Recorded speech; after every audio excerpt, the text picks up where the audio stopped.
বুঝলে অজিত, আজকাল যা সোনার দাম হয়েছে তাতে আর হাত দিতে হবে না হে। খবরের কাগজটা পড়তে পড়তেই ব্যোমকেশ মনে বলল। আমি হেসে বললাম,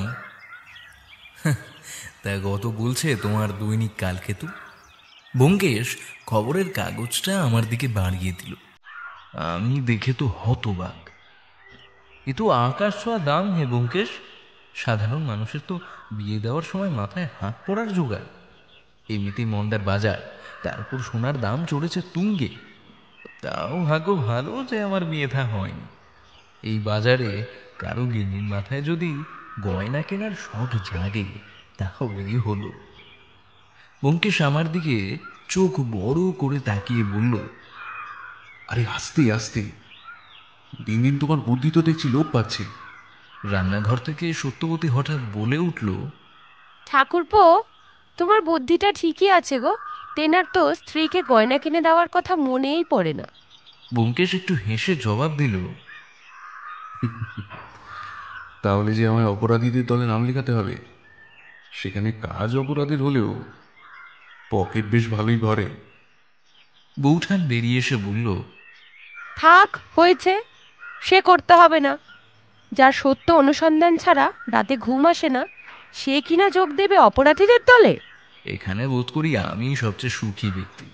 বেশ বসে বসে এদের দুজনের বাক্যালাপ দেখছি আর মুখ টিপে হাসছি। ব্যোমকেশ এবার বলে উঠল, দেখলে তো অজিত, দুজনের মধ্যে ঝগড়া লাগিয়ে বেশ বসে বসে মজা নিচ্ছ। হ্যাঁ, দাঁড়া, বিয়েটা একবার করো, বিবাহিত পুরুষদের যন্ত্রণা টের পাবে তখন। তাই জন্য তো এতকাল বসে আছি, সেই বিয়ের ফাঁদে পা দিইনি আমি। আমি এই ছোট ছোট ঝগড়াগুলো দুজনের মধ্যে বেশ ভালোই উপভোগ করি, কারণ ওইগুলো দিয়েই যে বিবাহিত জীবনের আসল ভালোবাসা প্রকাশ পায়। বৌঠান 3 কাপ চা এনে আমাদের সামনে রাখল। আসলে এখন ব্যোমকেশের হাতেই তেমন একটা কেস নেই, তাই সে বহাল তবিয়তে বসে সময় কাটাচ্ছে। কিন্তু ওর পড়ার অভ্যাসখানা যায়নি। 1 মাস আগে অনেক কটা বইও আনিয়েছে সে, তাই অবসর পেলেই বইগুলো খুলে পড়তে থাকে ঘন্টার পর ঘন্টা। আর তার জন্য সত্যবতীকেও চা দিতে হয় বেশ অনেকবারই। আজও সেই রকমই চলছিল। আর আগের মাসে ব্যোমকেশ একটা খুনের রহস্য সমাধান করায় বেশ ভালোই পারিশ্রমিক পেয়েছে, তাই তার চিন্তা নেই। চা শেষ করে উঠতে যাব, এমন সময় টেলিফোনটা বেজে উঠল। ব্যোমকেশ এগিয়ে গিয়ে তুলে নিল ফোনটা। হ্যালো, ব্যোমকেশ বক্সী বলছি। হ্যাঁ, বলুন রাখালবাবু। এখনই বেরোতে হবে? খুন? খুব জরুরি দরকার? আচ্ছা আচ্ছা, আমি আসছি যত তাড়াতাড়ি সম্ভব। হ্যাঁ হ্যাঁ, আচ্ছা, আপনি গাড়ি পাঠালে তো ভালোই হয়। বেশ, রাখুন। রিসিভারটা নামিয়ে রেখে সে বলল, চলো অজিত, তৈরি হয়ে নাও। সোনার দোকানে ডাক পড়েছে, সকালে নন্দন গহনালয়ে কয়েক লাখ টাকার হিরে চুরি হয়েছে। সাথে দোকানের সহকারী এক বড় কর্মচারীকে মাথায় বাড়ি মেরে খুনি পগার পার। আমি বললাম, রাখালবাবু গাড়ি পাঠাচ্ছেন নিশ্চয়ই। দাঁড়াও দাঁড়াও, আমি তৈরি হয়ে আসি। আমি ও ব্যোমকেশ তৈরি হতে হতে গাড়ির শব্দ শুনতে পেলাম। গাড়ি বাড়ির নিচে এসে হর্ন দিল। আমরা বৌঠানকে বলে বেরিয়ে আসলাম। দুপুরে যদি আমাদের আসতে দেরি দেখো, তুমি খেয়ে নিও, কেমন? বলে ব্যোমকেশ গাড়িতে উঠল। গাড়ির চালক এক নতুন হাবিলদার, তাই জন্য তাকে ব্যোমকেশ আর কোনো প্রশ্ন করল না। ছেলেটির গাড়ি চালানোর হাত বেশ ভালো। বড় রাস্তায় উঠে গাড়ি জোরে টেনে সে পাটুলির দিকে এগিয়ে চলল। এখন রাস্তায় বেশি জ্যাম নেই, খালি রাস্তা, তাই জন্যই হয়তো ছেলেটি খুব তাড়াতাড়ি দোকানটায় পৌঁছে দিল আমাদের। দোকানটা বেশ বড় ধরনের দেখলাম। এদিকে এলে দোকানটায় চোখ পড়লেও কোনোদিন আমাদের ভিতরে ঢোকা হয়নি। বেশ ভালো মানের হিরেও শুনেছি পাওয়া যায় এই দোকানে। বাইরে বেশ কয়েকজন পুলিশ পাহারা দিচ্ছে। আমরা ভিতরে গিয়ে দেখি রাখালবাবু সেখানে একটি সোফার উপর বসে একজন ভদ্রলোকের সঙ্গে কথা বলছেন। তার কথা শুনে মনে হলো বাঙালি নন, কারণ তার কথায় হিন্দির টান আছে। অবাক করা কাণ্ড হলো, এনার মাথায় এক স্থানে বেশ চোট লেগেছে বলে মনে হলো। সেখানে এখন ব্যান্ডেজ লাগানো বটে, তবে রক্ত আগে বেরিয়েছে, তাই সেই জায়গাটায় লাল ছোপ পড়ে আছে। মাঝারি গরম, শরীরে দামি মুসলিনের কাজ করা পাঞ্জাবি পরেছেন তিনি। বয়স যতদূর আন্দাজ 45 থেকে 50-এর ঘরে। গায়ের রং শ্যামলা আর মাথা জোড়া এক মস্ত টাক। আমাদের দেখেই রাখালবাবু এবং সেই লোকটি হাত জোর করে উঠে দাঁড়ালেন। আমি এবং ব্যোমকেশ প্রতি নমস্কার জানিয়ে এগিয়ে গেলাম তার দিকে। রাখালবাবুই প্রথমে বললেন, আসুন আসুন ব্যোমকেশ বাবু, পরিচয় করিয়ে দিই। ইনি হচ্ছেন দোকানের মালিক যোগেশজি। যোগেশজি, ইনি হচ্ছেন সত্যান্বেষী ব্যোমকেশ বক্সী, আর ইনি হলেন ওনার বন্ধু অজিত। আসলে ব্যোমকেশ বাবু, সকাল সকাল এতগুলো টাকার হিরে চুরি হয়ে যাওয়া, সাথে দোকানের পুরনো বিশ্বস্ত কর্মচারীর খুন, সবটা নিজের সামনে দেখে তিনি একদম থতমত খেয়ে গেছেন। ব্যোমকেশ বলল, হ্যাঁ, সে তো হবেই, কিন্তু দোকানে সেই সময় আপনি ছিলেন।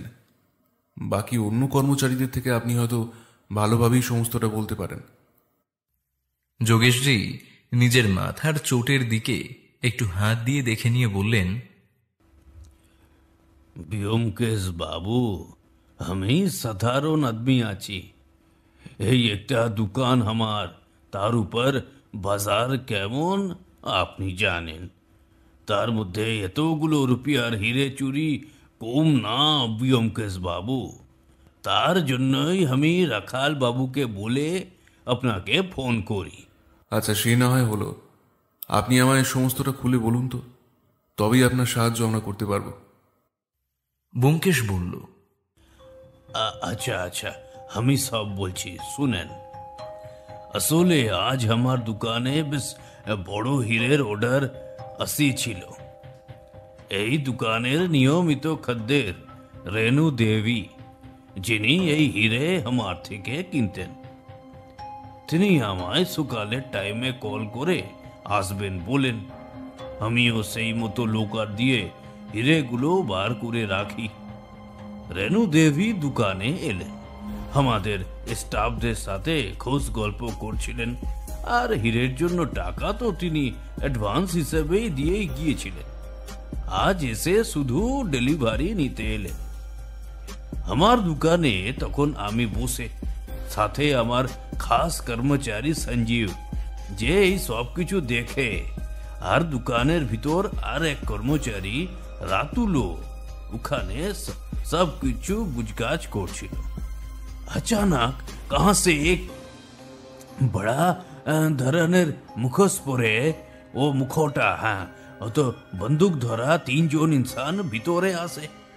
আমরা তো তাই দেখেই শকড, কারণ তাদের মধ্যে দুজনের হাতেই রিভলভার। হ্যাঁ, একজন সোজাসুজি আমার মাথায় বন্দুক ধরে বলে মাল যা আছে দিয়ে দিতে। তখন আমি কি করতাম বলেন ব্যোমকেশ বাবু? হাত উপরে তুলেনি। স্পেশাল কথা কি জানেন মিস্টার বক্সি?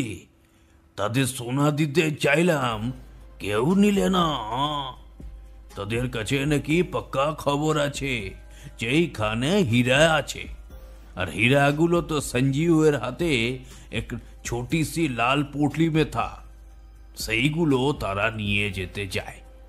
সঞ্জীব বেচারা ওদের বাধা দিতে গেলে তাদের মধ্যে একজনের হাতে লাঠি থাকায় তার মাথায় বাড়ি মারে। आंखों के सामने वो लड़का लुटिए पड़े माटीते रक्त मेझे भेसे যাচ্ছে। আর আমার ক্লায়েন্ট রেণু দেবী তখন উৎসব দেখে ভয় চিৎকার করে জ্ঞান হারিয়ে পড়ে যান। তখন সেই চিৎকার শুনে তো 3 জন যে ছিল ওরা তখন তাড়াতাড়ি ছুটে বেরিয়ে যায় বাইরে। এই হলো সব ঘটনা মিস্টার বক্সি। এবার আপনি বলেন, আমার এতগুলো টাকার হিরে লস হলো, আমি কি করি? ব্যোমকেশ পকেট থেকে একটা সিগারেট বার করে ধরিয়ে বলল, তা যোগেশজি, আপনি এত বড় সোনার দোকান চালাচ্ছেন, তাহলে আপনি দোকানে দারোয়ান রাখেননি কেন? তিনি বললেন, হ্যাঁ মিস্টার বক্সি, দরওয়ান তো একটা আছে, বাট যখন এই ঘটনা ঘটে তখন সেই দরওয়ান তো পগার পার, তাকে তো আমরা কেউ আর দেখতেই অবধি পেলাম না। আমার বিশ্বাস তার নিজের বন্দুক থাকলেও সে বান্দা ভয় পেয়ে পালায়। আচ্ছা, তাহলে যে তিনজন এসেছিল তাদের একটু বলুন তো কেমন দেখতে। যোগেশজি একটু ভেবে বললেন, তাদের পুরো মুখে বড়া বড়া মুখোশ ছিল। ও যে মুখোশ আমরা যাত্রাপালায় দেখি, হ্যাঁ সেই রকম।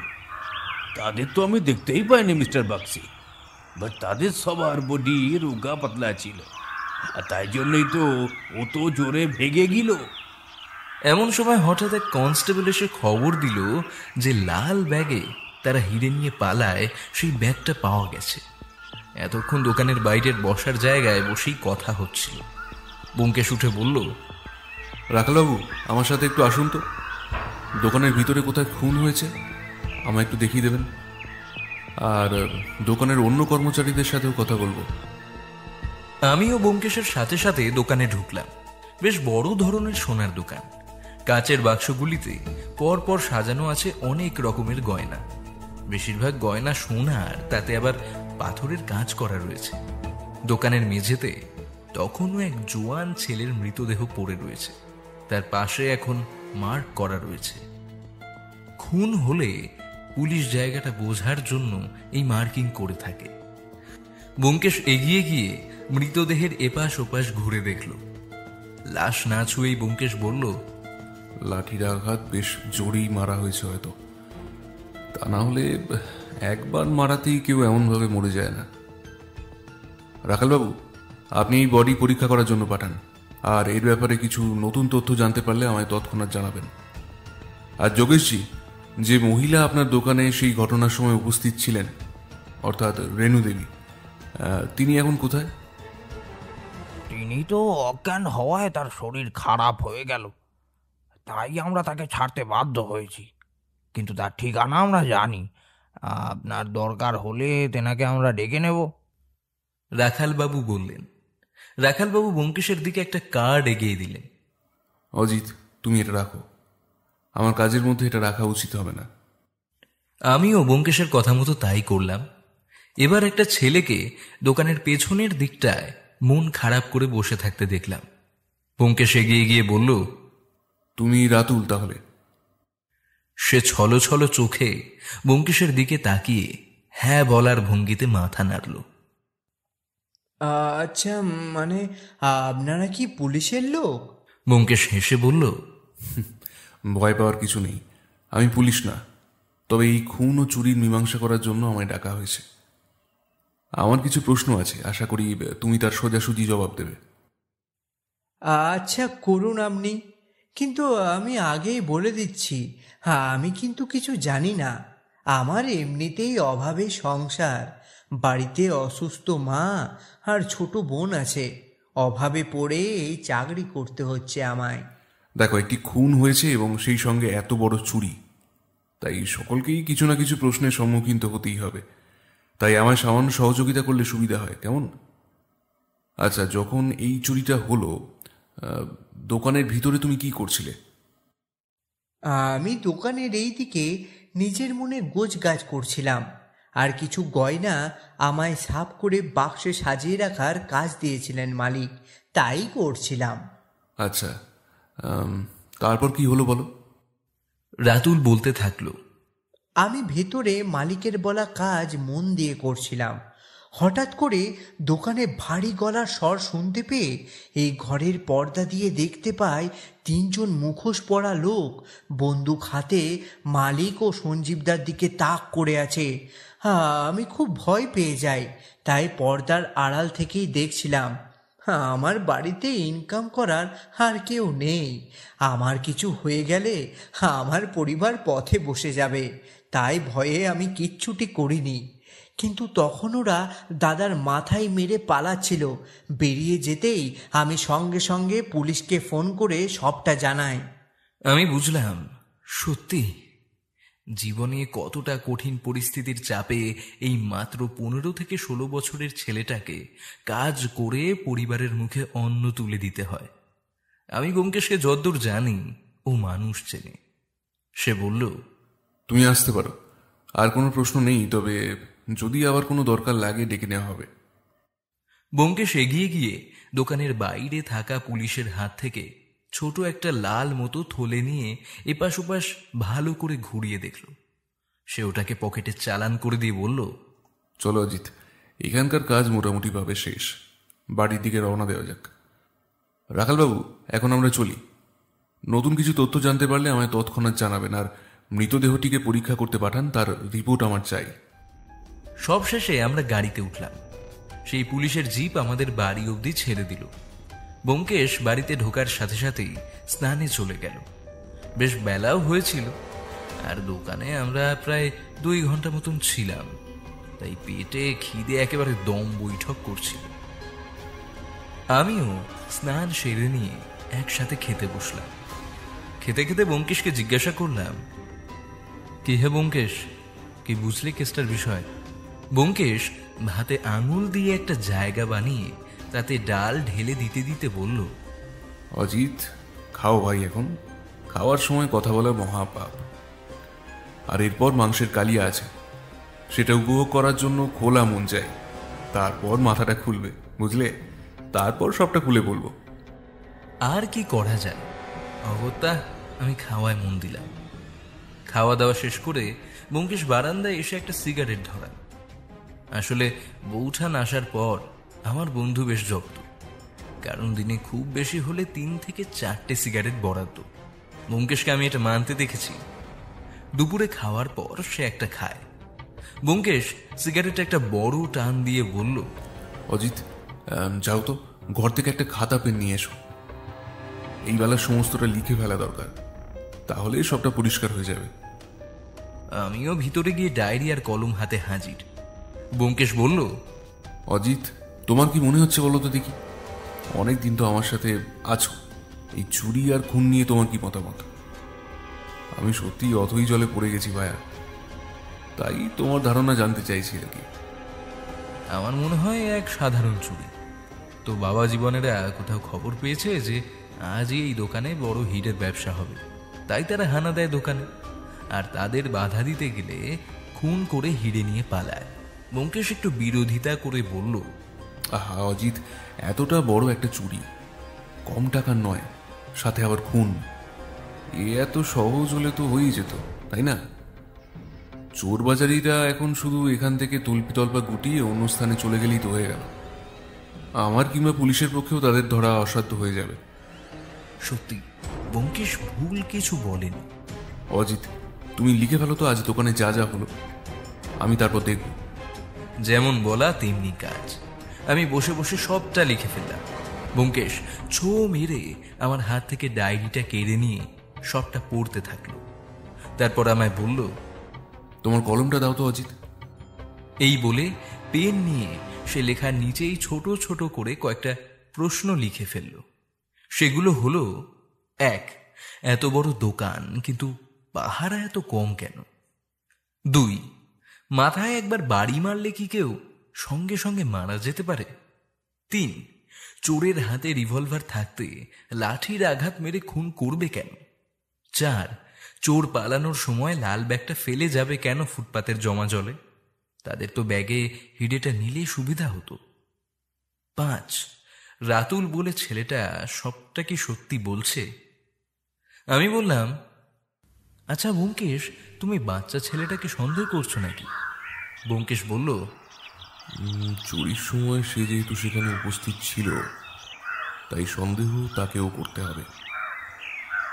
তারপর সে নিজেই একবার উঠে দাঁড়ালো। খানিকক্ষণ হাঁটতে লাগলো এমনভাবে যেন কোনো একটা দূরস্থ জিনিস সে চোখের সামনে এইবার দেখতে পেয়েছে। একটু বিলম্বিতভাবে সে বলল, সত্যি তো, আমি এমন করে ভেবে দেখিনি। তুমি আরেকজনকে ভুলে যাচ্ছ অজিত।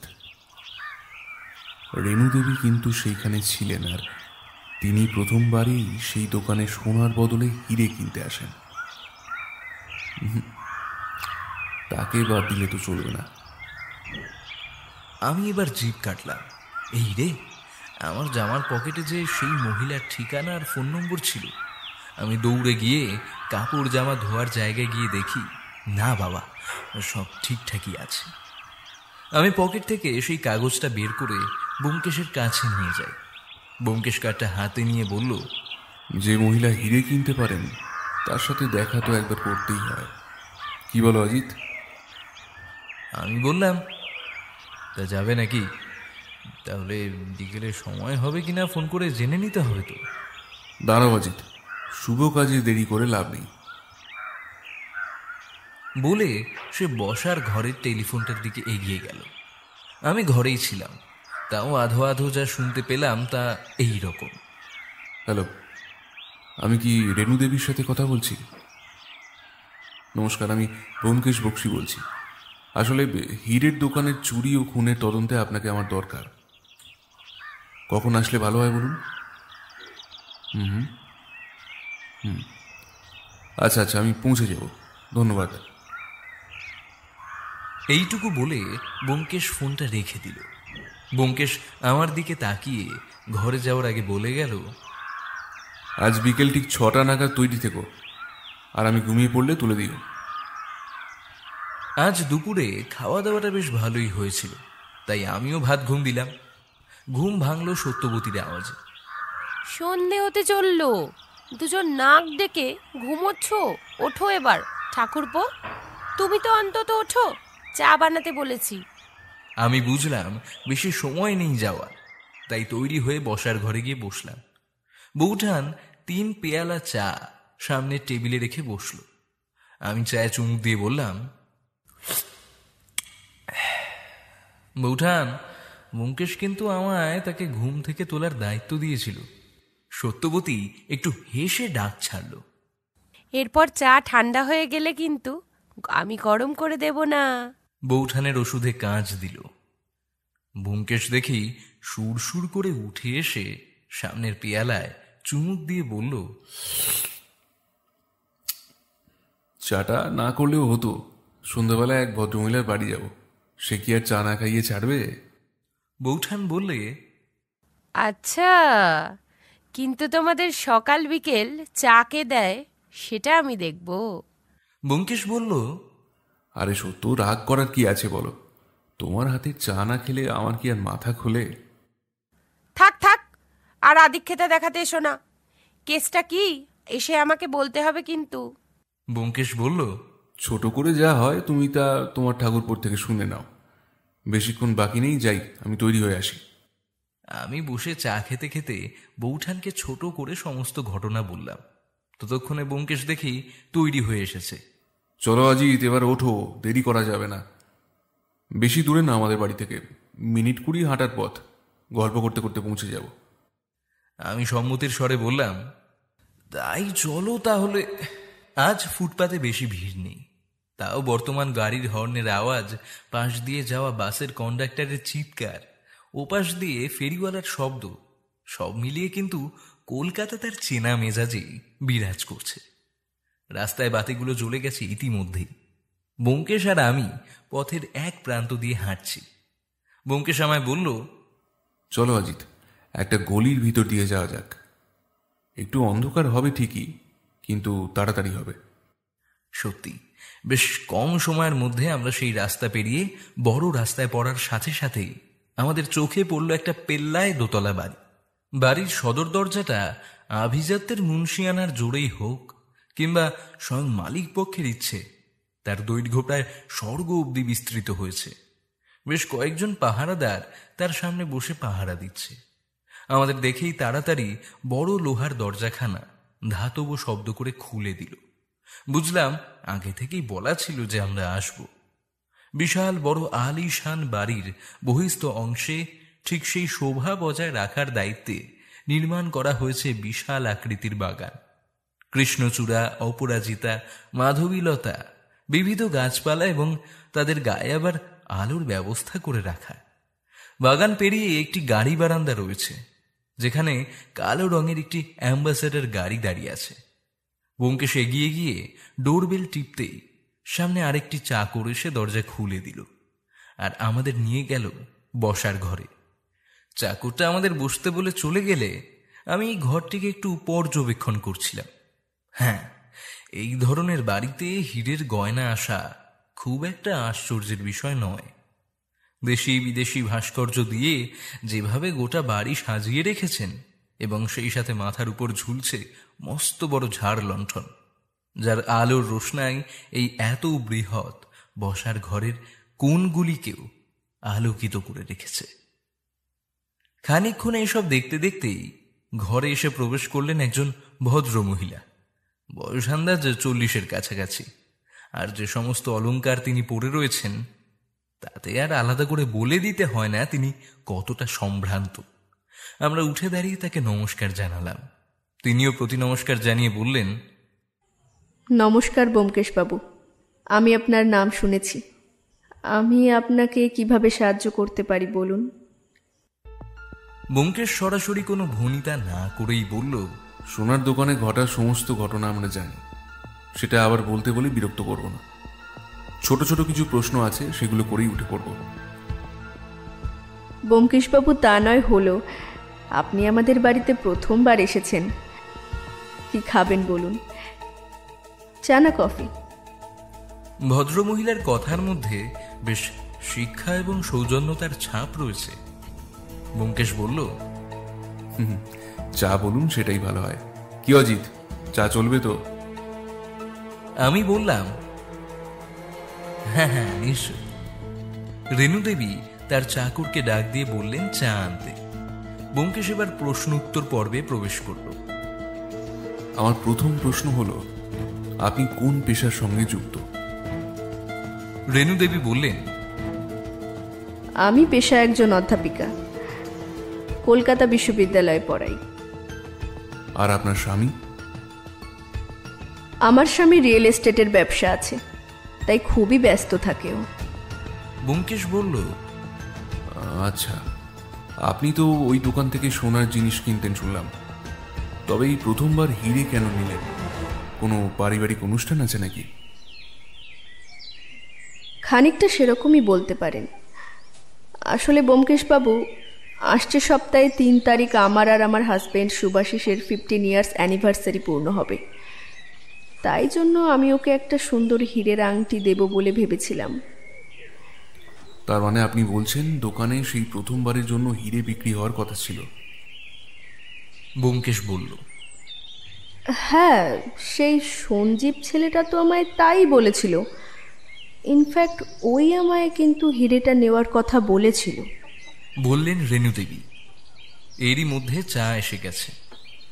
আচ্ছা, আর একটা প্রশ্ন, আপনার কি নার্ভের কোনো সমস্যা আছে? রেণু দেবী একটু লজ্জিত হয়ে বললেন, হ্যাঁ হ্যাঁ, মানে ছোটবেলা থেকেই আমার একটু সমস্যা আছে নার্ভের। মানে আমি কখনো রক্ত দেখতে পারি না, তার আগেই অজ্ঞান হয়ে যাই। ব্যোমকেশ চায়ের পেয়ালা শেষ করে বলল, আপনাকে অনেক কষ্ট দিলাম। আর কোনো প্রশ্ন নেই, তবে যদি আবার আপনাকে এই তদন্তে দরকার পড়ে, আপনাকে সেক্ষেত্রে ডাকা হবে।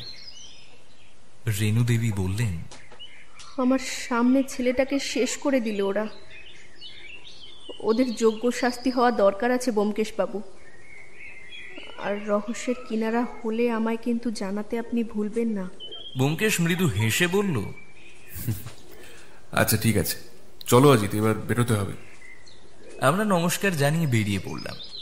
রেণু দেবী আমাদের ওনার গাড়িতে ছেড়ে দেওয়ার কথা বলেছিলেন। ব্যোমকেশ জানায় যে আমরা নিজেরাই 2 বন্ধু গল্প করতে করতে বাড়ি পৌঁছে যাব, তাই আমাদের নিয়ে খামোখা চিন্তিত না হতে। যথারীতি আমরা বাড়ির পথে হাঁটতে শুরু করলাম। যদিও পরে বুঝেছিলাম ওই পরামর্শটা মেনে নিলেই আমাদের পক্ষে ভালো হতো। আমরা বড় রাস্তা পেরিয়ে আবার সেই গলির পথেই গেলাম। আগেরবার আসার সময় বেশ তাড়াতাড়ি হয়েছিল। আমি ব্যোমকেশকে প্রশ্ন করলাম, আচ্ছা ব্যোমকেশ, কি বুঝলে, জল কতদূর গড়ালো? ব্যোমকেশ নিজের মনে কিছু বিড়বিড় করতে যাচ্ছিল। আমার কথা শুনে সে বলল, একটা সোজা জিনিস মাথায় আসছে না অজিত। আততায়ীদের কাছে বন্দুক থাকতে ওরা খুনটা লাঠি দিয়ে কেন করলো? আজকালকার বাংলাতে গুন্ডাদের কাছে পিস্তলের সাথে সাইলেন্সার থাকা সাধারণ ব্যাপার, কিন্তু তারা পিস্তল ব্যবহার করলো না কেন? আচ্ছা ব্যোমকেশ, এই মহিলাকে তুমি সন্দেহ করো নাকি? আমার তো মনে হলো না তিনি এইসবের মধ্যে জড়িয়ে আছেন বলে। ব্যোমকেশ বলল, হ্যাঁ অজিত, ঠিকই ধরেছ। প্রথমে আমি ওনাকে সন্দেহ তালিকায় রাখলেও সামনে দেখা করে একদম পরিষ্কার হয়ে গেল। আমরা এগোচ্ছি গলিটির একটি অন্ধকার অংশ দিয়ে। সব জায়গায় অল্প স্বল্প আলো থাকলেও সেই জায়গাটা একটু বেশি অন্ধকার। আমরা সেইখান দিয়ে যাব এমন সময় হঠাৎ করেই সামনে 3টি অন্ধকার মূর্তি দেখা গেল। তাদের সবারই মুখে বড় বড় মুখোশ। গলিটা গভীর অন্ধকারে নিমজ্জিত থাকলেও তাদের দুজনের হাতে যে পিস্তল আছে তার আলাদা করে বলে দিতে হয় না। অন্য আরেকজনের হাতে একটা মোটা ধরনের লাঠি।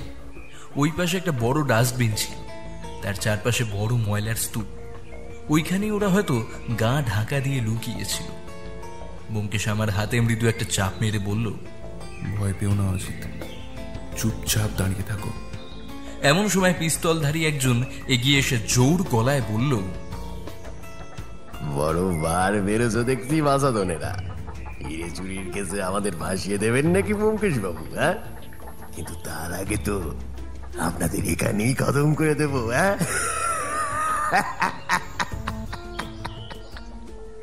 হেসে বলে উঠল লোকটি।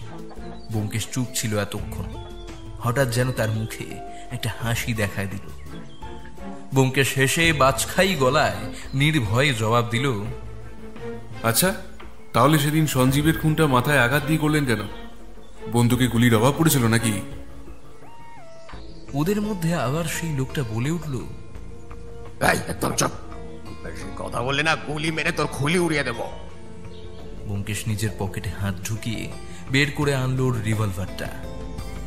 সামনের লোকগুলো ব্যোমকেশের হাতে রিভলভার দেখা মাত্র ধীরে ধীরে পিছুতে শুরু করে দিল।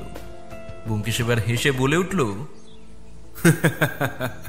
তোমাদের কাছে যেটা আছে সেটা খেলনা বন্দুক, কিন্তু আমার হাতে যেটা আছে সেটা তো দেখতেই পাচ্ছ। এটা কিন্তু একেবারেই আসল। চোখের নিমেষে পলক ফেলবার আগেই দেখলাম লাঠি নিয়ে দাঁড়িয়ে থাকা ছেলেটা ব্যোমকেশের হাতে একটা বাড়ি মারল। মুহূর্তের মধ্যে ব্যোমকেশের হাতে ধরা রিভলভার গিয়ে পড়ল রাস্তায়। এই সুযোগে বাকি বন্দুক ধরা লোকগুলো চোখের নিমেষে স্থান ছেড়ে পালাতে শুরু করল। অন্ধকার গলির মুখের কাছে গিয়ে ডান দিকে ঘুরেই তারা অদৃশ্য হয়ে গেল। কিন্তু লাঠি ধরা মানুষটি ব্যোমকেশকে মেরে তারপর পালানোর সময় পায়নি। ব্যোমকেশ অন্ধকার রাস্তায় একটা ডিগবাজি খেয়ে খুব সহজেই পৌঁছে গেল বন্দুকের কাছে। সঙ্গে সঙ্গে হাতে বন্দুক আসা মাত্র ব্যোমকেশ লোকটাকে বলে উঠল, পালাবার চেষ্টা করে লাভ নেই, এগোলেই গুলি করব।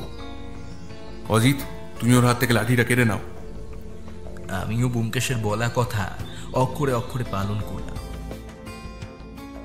তাহলে এই লাঠিটা দিয়ে খুন করা হয়েছে সঞ্জীব বাবুকে। ব্যোমকেশ ওর পেটের কাছে বন্দুক রেখে বলল, এগিয়ে চলো।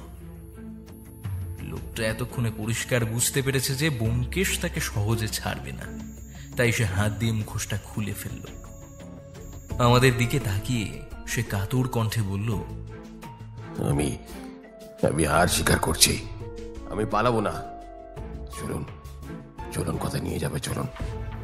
ব্যোমকেশ পাশের গলিটা দিয়ে এগিয়ে গিয়ে পড়ল বড় রাস্তায়। সেখানে একটা ট্যাক্সি আগে থেকেই দাঁড়িয়েছিল। আমরা উঠে বসতেই গাড়িটা চলতে শুরু করলো। ব্যোমকেশ নির্দেশ দিল পুলিশ স্টেশনে যেতে। অন্ধকার গলির মধ্যে লোকটির মুখ ভালোভাবে দেখতে পাইনি, কিন্তু এবার আলোতে একদম ঠিকঠাক ভাবে দেখা যাচ্ছে। বেশি বয়স হবে না, লোক বললে ভুল হবে, কারণ ছেলেটার বয়স 20 কি 21-এর বেশি হবে বলে মনে হলো না। ব্যোমকেশ কিন্তু তখনও ছেলেটার পেটের কাছে বন্দুক ধরে রেখেছে। বেশিক্ষণ সময় লাগলো না, মিনিট 6-এর আগে ড্রাইভার আমাদের থানায় পৌঁছে দিয়েছে। আমরা গাড়ি থেকে নামছি দেখে থানার বাইরে থাকা 2 জন পুলিশ এগিয়ে এলেন। ব্যোমকেশ ওনাদের বলল, একে ভিতরে নিয়ে যাও। আর রাখালবাবু আছেন তো? দুজনেই মাথা নাড়িয়ে সম্মতি জানিয়ে দিল।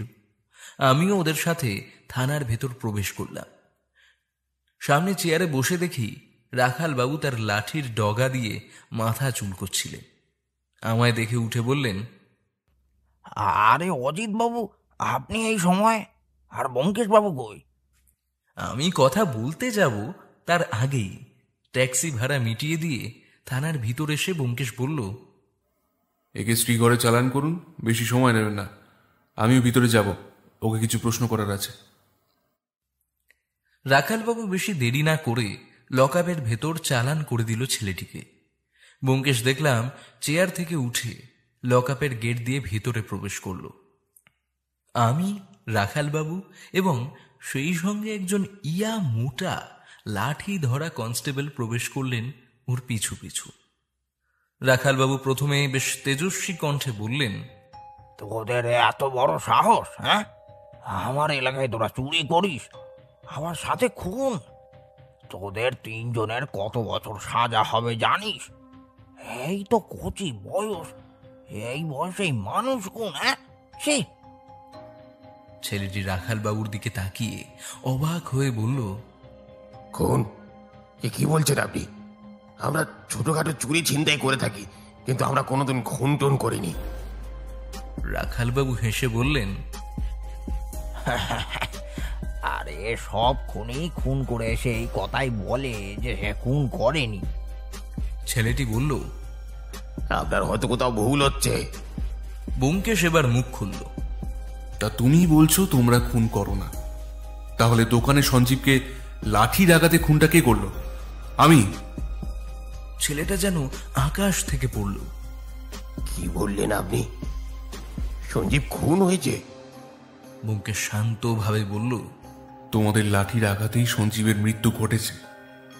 তোমরা যে ওকে আঘাত করেছো সে ব্যাপারে কোনো সন্দেহ নেই, কারণ তার প্রমাণের অভাব নেই।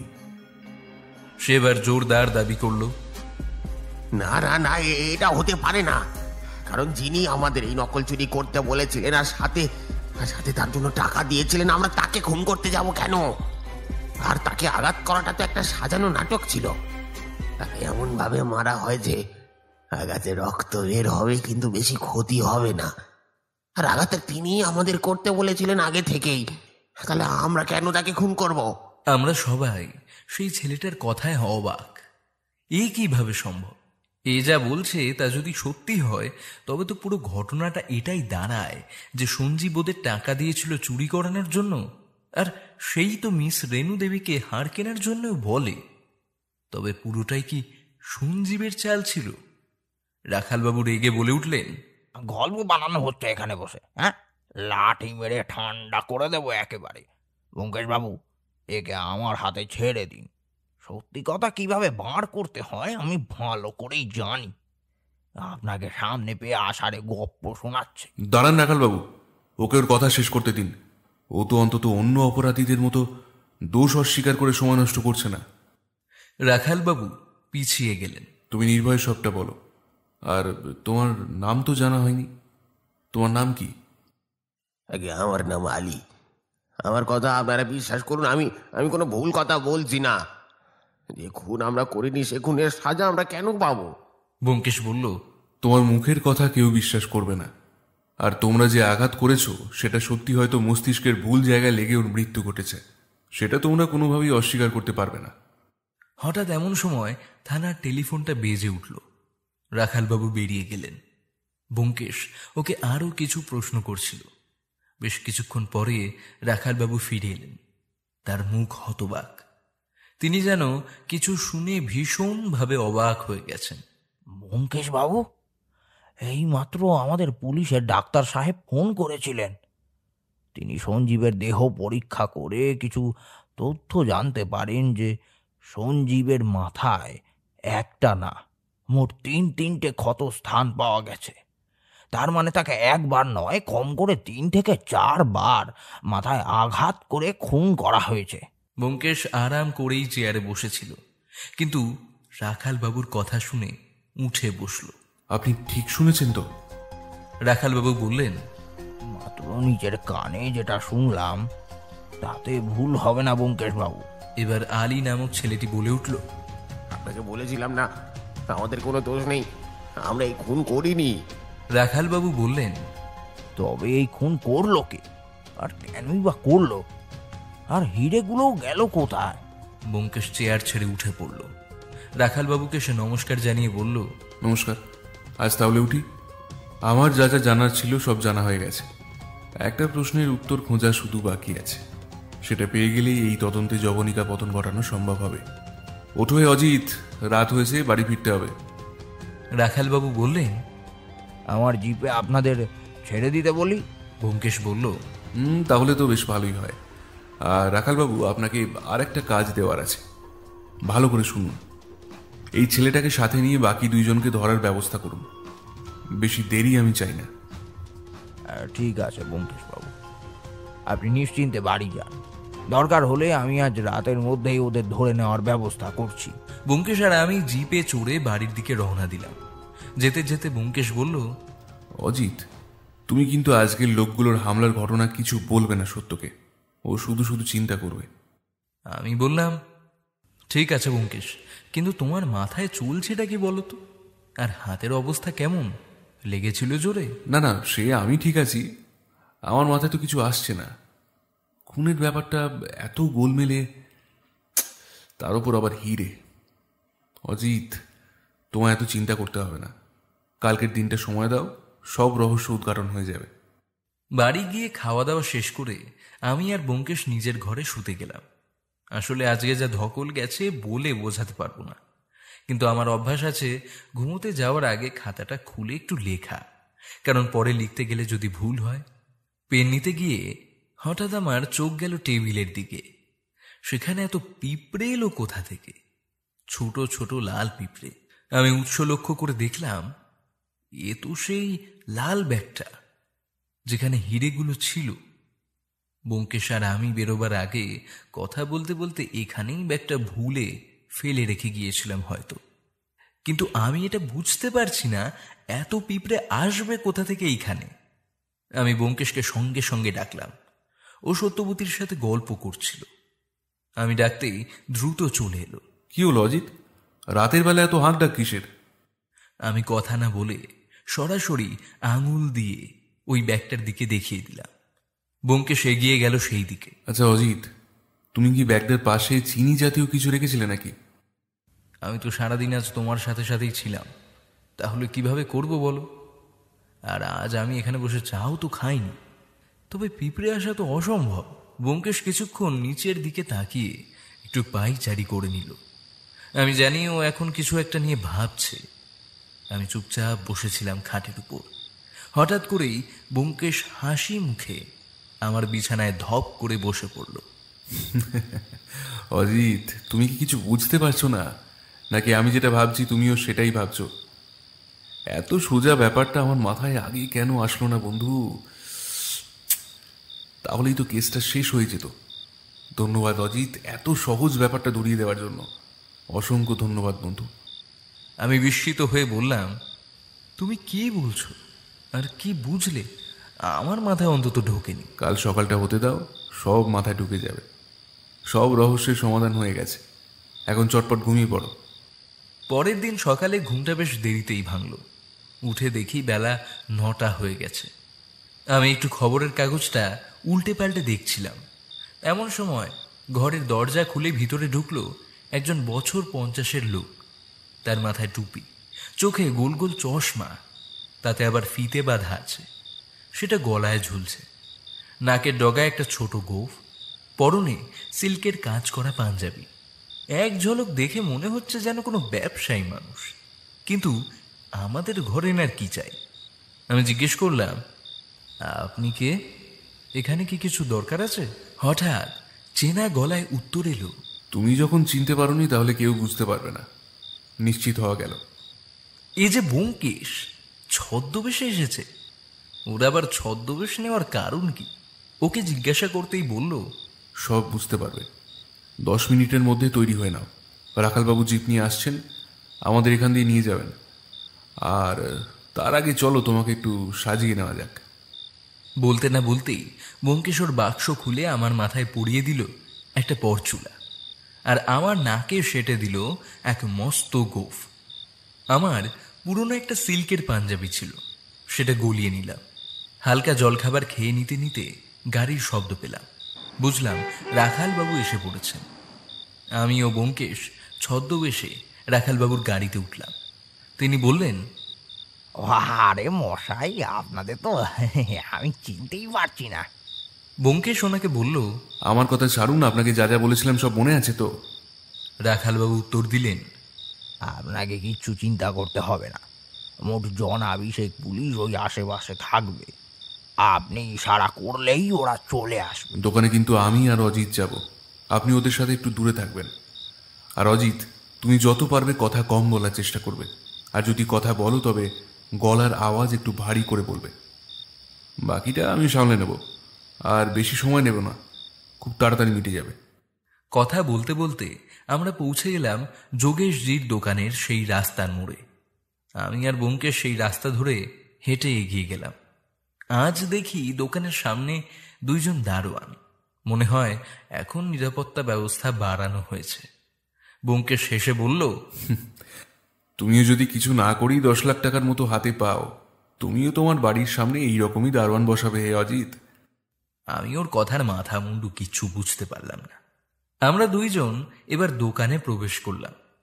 যোগেশজি নিজের গদি ছেড়ে উঠে দাঁড়ালেন। আমি আর ব্যোমকেশ এগিয়ে গিয়ে নমস্কার জানালাম। ব্যোমকেশ অদ্ভুত একটা ভারী আওয়াজে বলে উঠল, আমি বিহারের আদমি আছি, আর ইয়ে মেরা আপনা ভাই। বলে আমার দিকে হাত দেখালো। আমরা 2 ভাই হীরের ব্যবসা করি। কলকাতার মতো কম দামে ভালো জিনিস কোথায় পাবো বলেন? এখান দিয়ে কিনে নিয়ে আমরা দেশে গিয়ে বেচে দেব। বাট আপনার দোকানে ভালো হিরে পাবো তো?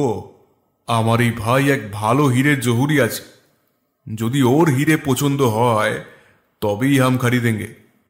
যোগেশজির মুখে হাসি ধরে না। তিনি বললেন, আছে তো, হ্যাঁ, আপনারা কোটা নিবেন বলেন? আমার কাছে মোট বড় বড় ও 12 হিরে আছে, আপনারা নিলে বের করে আনবো। ব্যোমকেশ ওর অদ্ভুত গলায় আবার একটা প্রশ্ন করে বসল। আচ্ছা, আপনার দোকানে বেশ কিছুদিন আগে একটা হিরে চুরির ঘটনা ঘটেছে শুনলাম। যোগেশজি উঠে দাঁড়িয়ে বললেন, हाँ, ये तो कुछ दिन पहले, बट আমি আমার হিরেগুলোর ইন্স্যুরেন্স করে রেখেছিলাম মিস্টার বাক্সি, তাই তার জন্য সবকটা ফেরত পেয়েছি। আচ্ছা, সে তো ভালো ব্যাপার। নতুন হীরাগুলো নিয়ে আসেন, আমরা দেখি। এবার যোগেশজি নিজেই একটা চাবি বের করে ভিতরের ঘরে চলে গেলেন। যে ঘরে ওনার বড় একটা লকার রয়েছে, সেখানেই হয়তো সব দামি জিনিসপত্র রাখেন। ব্যোমকেশ দেখলাম হঠাৎ ওর মাথার উপর হাত তুলে দিল। সঙ্গে সঙ্গে দোকানের ভিতর প্রবেশ করল পিস্তলধারী বেশ কয়েকটি রঙিন জামা কাপড়ে থাকা কিছু পুলিশ। এদের বেশিরভাগ জনকেই আমরা চিনি। তার পেছনে বন্দুক হাতে ঘরে ঢুকলেন রাখালবাবু, পুলিশের ইউনিফর্মে। দোকানে থাকা দারোয়ানগুলো এতগুলো পুলিশ দেখে চুপচাপ শুধু দাঁড়িয়ে থাকলো। ঘটনাগুলো এত তাড়াতাড়ি হলো যে তাকে ভাষায় বোঝানো কঠিন। আমি তো নিজেই তখন অবাক। রাতুল বলে ছেলেটা বলল, আপনারা কেন এইভাবে দোকানে ঢুকে পড়েছেন? ব্যোমকেশ ততক্ষণে ওর মাথার টুপি আর চশমা গোফ খুলে রেখে দিয়েছে। ঘরে শব্দ শুনতে পেয়ে দোকানে ঢুকলেন যোগেশজি। তার হাতে একটা পুটুলি, তাতেই হয়তো আছে হিরেগুলো। ব্যোমকেশ হাসতে হাসতে যোগেশজির হাতে থাকা হীরের পুটুলি কেড়ে নিয়ে বলল, এই নিন রাখালবাবু, এই হলো আপনার আসল হিরে, আর এইগুলোর জন্য খুন হন সঞ্জীব বাবু। রাখালবাবু এগিয়ে এসে ওনার মুখে কষিয়ে একটা চড় বসিয়ে দিতেই উনি শান্ত হয়ে মাটিতে বসে পড়লেন ধপ করে। রাখালবাবু বললেন, তাহলে ব্যোমকেশ বাবু খুনটা করলো কে? ব্যোমকেশ এবার সোফাটায় বসে পড়ে পায়ের উপর পা তুলে একটা সিগারেট ধরাল। একরাশ ধোঁয়া ছেড়ে ও যোগেশজির দিকে তাকিয়ে প্রশ্ন করল, তাহলে যোগেশজি, আপনি নিজেই সবটা বলবেন নাকি আমি বলবো? যোগেশজি কোনো উত্তর দিলেন না, শুধু মাথা নামিয়ে বসে থাকলেন। ব্যোমকেশ বলা শুরু করলো, আচ্ছা, প্রথমেই বলি যে এই দোকানে যিনি কাজ করতেন, অর্থাৎ সঞ্জীব বাবু, তিনি সম্পূর্ণ নির্দোষ। যোগেশজি ওকে টাকা দিয়ে নকল গুন্ডা ভাড়া করে আনতে বলেন একটা চুরি ফ্রেম করবার জন্য। আসল কথা হলো, হিরে জাতীয় পাথরে সবসময় ইন্স্যুরেন্স থাকে। যদি কোনো কারণে হিরে চুরি যায়, তবে ইন্স্যুরেন্স কোম্পানি সেই দোকানিকে সমস্ত টাকাটাই ফেরত দেন, এটাই নিয়ম। রাখালবাবু বললেন, তাহলে উনি সঞ্জীবকে খুন করালেন কেন? তিনি তো ওনার কথা মতোই সব কাজ করেছিলেন। ব্যোমকেশ বলল, হ্যাঁ, খুব ভালো প্রশ্ন করেছেন। আচ্ছা রাখালবাবু, আপনি যদি কাউকে দিয়ে চুরি করান তাহলে তার জন্য কি আপনি কোনো প্রমাণ রাখতে চাইবেন? তার উপর সেই প্রমাণ যদি পাওয়া টাকার থেকে অর্ধেক অংশ চেয়ে বসে, তাকে কি আর বাঁচিয়ে রাখা যায়? ব্যোমকেশ এবার একটু হাসল। আরও একটু বাকি আছে মশাই। আপনারা হয়তো ভাবছেন যে সেই গুন্ডা খুন করে মাথায় বাড়ি মেরে সঞ্জীবকে, না, তা কিন্তু একদমই না। প্ল্যান এটাই ছিল, গুন্ডাগুলো মাথায় বাড়ি মারবে এমনভাবে যাতে ওনার কোনো ক্ষতি না হয়, শুধু একটু রক্তপাত ঘটবে, তারপর ওরা পালাবে হিরে নিয়ে। সবকিছু প্ল্যান মাফিক হলেও একটি জিনিস হয়নি, ওরা মাথায় বাড়ি মারার পরেও সঞ্জীব জীবিত ছিলেন বলে আমার বিশ্বাস। আর তাই দেখে যোগেশজি নিজেই কিছু দিয়ে তেনাকে আরও 3 থেকে 4 বার মাথায় আঘাত হানেন। এইভাবে সঞ্জীব বাবুর মৃত্যু ঘটেছে। আর রাতুল বলে এই ছেলেটি সম্পূর্ণ নির্দোষ, ওকে উনি বেশ ভালোই টাকার বিনিময়ে মুখ বন্ধ করান। আমি প্রশ্ন করলাম, আচ্ছা ব্যোমকেশ, তাহলে হিরেগুলো ওনার কাছে ফিরে গেল কিভাবে? খুব সহজেই অজিত, তুমি বুঝতে পারোনি? রাখালবাবু, এই উত্তরটা খুঁজে বার করতে আমাকে সবচাইতে বেশি সাহায্য করেছে অজিত। ও না থাকলে হয়তো আমি এই হীরের রহস্য উদ্ঘাটন করতে পারতাম না। সেই জন্য একটা বড়সড় ধন্যবাদ অজিতকে। আসলে হিরে চুরি হয়নি, কারণ কোনো চোর তার কষ্ট করে চুরি করা এত দামের হীরের ব্যাগ রাস্তায় জমে থাকা জলে ফেলে পালাবে না। আর আসল হিরে ছিল যোগেশজির কাছেই, তিনি তা লুকিয়ে রেখেছিলেন নিজের ব্যাগে। আর তার বদলে লাল ব্যাগটায় কি ভরে দিয়েছিলেন তোমরা কি তা জানতে চাও? আমি ও রাখালবাবু মাথা নাড়িয়ে সম্মতি জানিয়ে দিলাম। আসলে তোমরা জানো না, চিনিও হলো এক রকমের ক্রিস্টাল। তাই তাকে গলিয়ে আবার বড় করে একদম যদি হীরের মতো আকার দেওয়া যায়, বাইরে দিয়ে কোনটা আসল হীরে আর কোনটা চিনির ডেলা সেটা ধরা কঠিন কাজ। সেই দিন আমাদের বাড়িতে সেই ব্যাগে পিঁপড়ে ভিড় করায় আমি আসলে ব্যাপারটা বুঝতে পারি। মানুষ না বুঝলেও পিঁপড়ে ঠিক চিনির স্বাদ চেনে। আর প্রথম দিন আমরা ব্যাগটা পেলেও হিরে তাতে না পাওয়ার কারণ একটাই, চিনির হিরেগুলো যখন রাস্তায় জমা জলে পড়ে সঙ্গে সঙ্গে সেগুলো গলে গিয়েছিল। এই হলো তোমাদের হীরে রহস্য সমাধান। তাহলে রাখালবাবু, এই রইল আপনার আসামি। খুন আর মিথ্যা চুরির সমস্ত কিছু সমাধান হয়ে গেল, তাই তো? রাখালবাবু খুশিতে মাথা নাড়লেন। ব্যোমকেশ এগিয়ে গেল যোগেশজির দিকে। সামনে গিয়ে সে বলল, আচ্ছা, আপনি তো আমাকে সত্য অনুসন্ধানের জন্য বায়না করেছিলেন, তাই না যোগেশজি?